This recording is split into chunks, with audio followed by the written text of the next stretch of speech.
அந்த பிரச்சனையை நீங்க கலந்தீங்க அப்படின்னா உங்க பிரச்சனை தீரும்.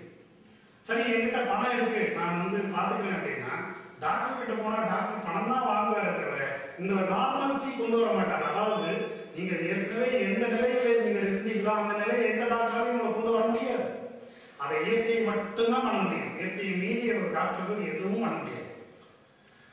ஹார்ட் ப்ராப்ளம்னா அவரால் பைபாஸ் சர்ஜரி பண்ண முடியும். ஆனால் ஒரு இதயம் முதலில் எவ்வளவு இயங்கியதோ அந்த அளவுக்கு மறுபடியும் கொண்டு வர முடியும்னா டாக்டரால் பண்ண முடியாது.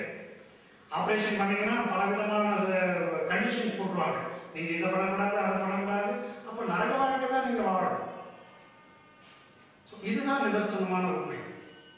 அப்போ உங்களுடைய உடலை கெடுத்துக்கொண்டு நீங்கள் நரகத்தில் வாழப் போகிறீர்களா, அல்லது உங்களுடைய உடலையும் மனதையும் செம்மைப்படுத்திக் கொண்டு நீங்கள் சொர்க்கத்தில் வாழப் போகிறீர்களான்னு சொல்லி நீங்க முடிவு பண்ணிக்கோங்க. எங்களுடைய ஒரு சில மூதாதையர்கள் ஒன்று ரெண்டு சொன்னோம்னா அதை நாங்கள் பயன்படுத்தி பார்த்தோம். அதில் சிறந்த ஒரு பலனை நாங்கள் அனுபவிச்சுதான் எங்களுக்கு யாம் பற்றி இன்னும் பெருமையை வைக்கணும்னு சொல்லிட்டு இதை அப்படியே உங்களுக்கு சொல்லணும். அதுக்கு நம்முடைய ஆனந்தராஜ் போன்ற அற்புதமான உள்ளம் கொண்ட சகோதரர்கள்லாம் உதவி பண்ணும்போது இது செயல்படுது. எங்களுக்கு கிடைச்ச தன்மை எங்களுக்கு கிடைச்ச அந்த அறிவு உங்களுக்கும் பகிர்க்கப்படுகிறது. இன்னைக்கு இன்டர்நெட் உபயோகமாக போயிடுச்சுங்க. இதெல்லாம் வந்து இன்டர்நெட்ல ஏராளமாக போட்டிருக்காங்க. நீங்க மற்ற விஷயங்களை பார்க்கறதுக்கு பதிலாக இந்த மாதிரியான ஆரோக்கியத்தை பற்றின விஷயங்களை நீங்க பார்த்தீங்க அப்படின்னா ரொம்ப ரொம்ப சிறப்பா இருக்கும்.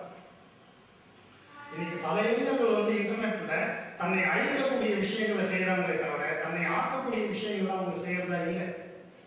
காரணம் அவங்களுடைய உணவு முறை ரொம்ப காரமான உணவு சாப்பிடுறாங்க. அது உடம்புல இருக்கிற அந்த அந்த தாதுசெல்லாம் கிளம்பிட்டு இருக்கு.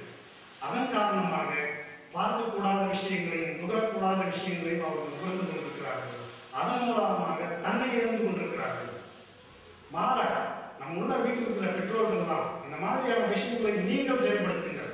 நான் என்ன சொல்றேன்னா, உங்க குழந்தை ஏதாவது ஒரு விஷயத்தை செய்யணும்னு நீங்க ஆசைப்பட்டீங்கன்னா அதை நீங்க செய்யுங்க. முதல்ல உங்க குழந்தை அதை பார்த்து தன்னால செய்யுங்க. மாறா நீங்க தவறு செய்துட்டு உங்க குழந்தை நல்லவனா இருக்கணும் அப்படின்னு ஒருபோதும் எதிர்பார்க்காது. நீங்க சிகரெட்டை பிடிச்சிட்டு நம்ம புள்ள சிகரெட் பிடிக்க கூடாதுன்னு நினைக்காதீங்க. நீங்க மது பழக்கத்தை ஏற்படுத்திட்டு நம்ம புள்ள வந்து மது பழக்கத்தோட இருக்கக்கூடாதுன்னு ஒருபோதும் கனவு காணாது. அப்போ உங்களுக்கு பிறந்த பிள்ளை உங்களுடைய சந்ததி மிக சிறப்பாக இருக்கணும்னா நீங்க முதல்ல சிறப்பாக இருங்க. நாம தவறு செய்துட்டு என்னைக்காவது ஒரு நாள் அப்பா பாக்கெட்ல சிகரெட்டை பார்த்தானா அந்த பிள்ளை என்னைக்காவது ஒரு நாள் அதை குடிச்சிக்குவான். உங்களுடைய சந்ததி எவ்வாறு இருக்க வேண்டும் என்று உங்களுடைய செயல்களால் நீங்கள் நிர்ணயம் பண்ணுங்க. அடுத்தவங்க செயல்கள் ஆரோக்கியமா வாழுங்க, சந்ததியை ஆரோக்கியமா வாழ வேண்டும்.